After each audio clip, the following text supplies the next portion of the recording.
Taoiseach, your Health Minister proposes to close between 550 and 900 public beds in community nursing homes this year, and some homes will close entirely.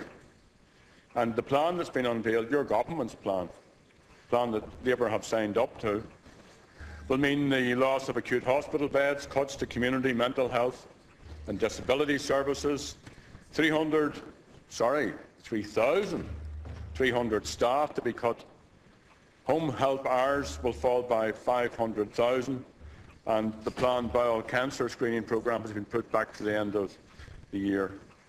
Now, Taoiseach, these are your choices. This is your government's plan, your government's strategy, your government's programme. And I think that this confirms that the health and the welfare of people is to be sacrificed by Fine Gael and Labour in pursuit of a failed economic strategy that's destroying public services, unemployment and economic growth.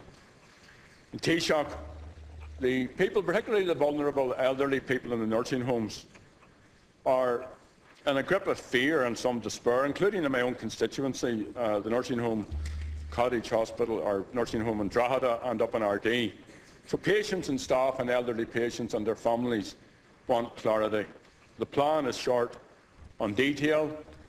I've yet to hear of any proposal for the Health Minister or for yourself to bring this forward for discussion here. So will you provide this detail, including identifying those community nursing hospitals that will be closed? Thank you, Deputy Taoiseach.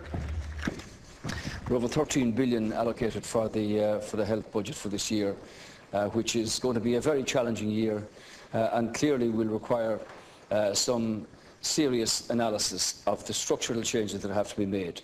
What do we all want in this House in respect of our health service? We want a health service that is provided for people as close to them as possible, that deals with their medical needs as quickly and as efficiently and to the highest standard possible, based on the most efficient cost as distinct from what they've got in their pocket.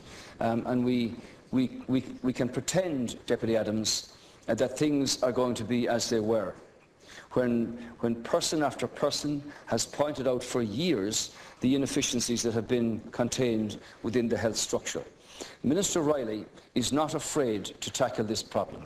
And we've got to get to a point where the government's objective of having universal health insurance made available for every person, treated on the same basis at the end of the government's term, is actually brought into being. That means focusing now on the provision of primary care centres, where people can be not having to go to accident and emergencies in the first place, where there's clearly an emphasis on community care.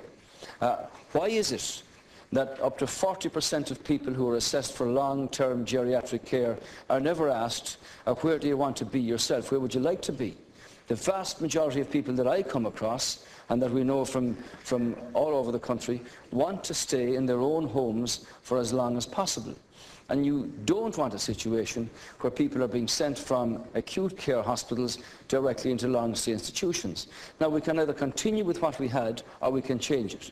And we are going to change it, because you want a situation where people go from acute hospitals into step-down centres until they're better and can go back to their own home, backed up by proper home care packages and community care, and stay in their own homes until such time as they may have to move to an institution in the first place.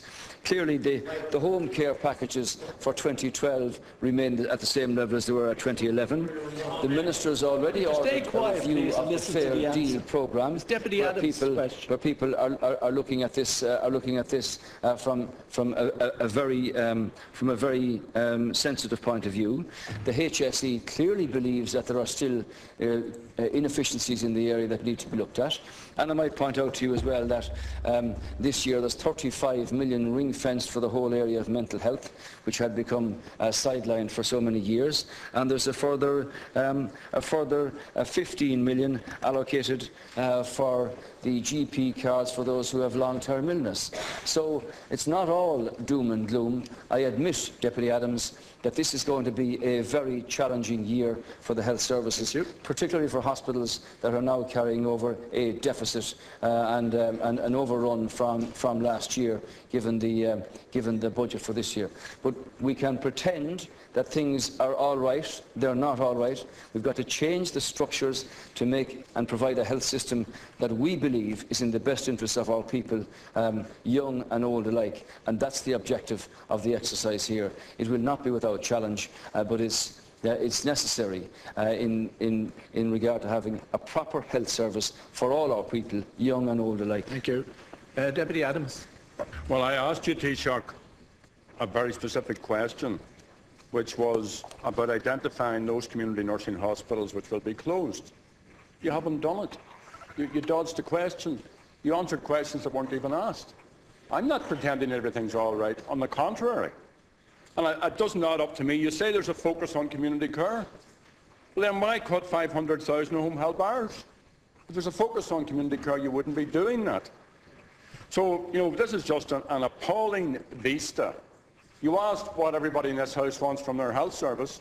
What this Sinn Féin party wants is equality, not just in our health services, but in every aspect, in every sector of life in this so-called republic, because there can be nothing more iconic, Taoiseach, than what's going wrong at the moment is to see elderly people in their beds on picket lines. That's where we're at, that the most vulnerable elderly people are out in the cold on picket lines campaigning to have their nursing home space reserved and protected for them. Thank you, Deputy. Deputy Adams, I don't want to see any person in the category that you mentioned out on the streets. We had them out before, elderly people, when a decision was made about medical cards. They were very articulate, they were very vociferous, they knew exactly where the sore point was. Some of those were in wheelchairs at the time. I don't want to see that, and you don't want to see that.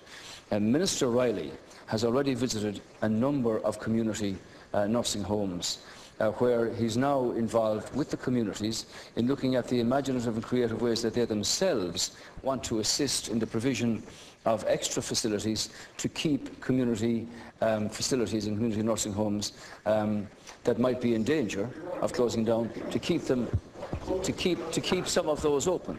The figure mentioned in the HSE plan, which will be debated here in the House, is for 555 beds. There are some nursing homes that will close. Some of them are very old. Some of them would require very substantial. Some of them would require very substantial investment to bring them up to the standard that's required today. Some of them will close because of the fact that there are better facilities available for the people there. I understand the community pressure that comes from people not wanting to have to move from a location where they may have been a patient or staying there for quite some time. Yes, it is their home, and we want to make their home as comfortable and as comfortable as can be.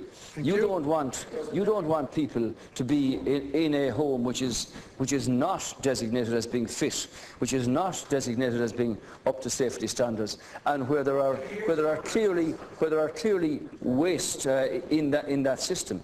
So Minister Riley has met with a number of communities already to discuss with them how it might be that some of these can actually be kept open. Now, you asked me for the lists and the names and the locations of homes that may close or that may not close.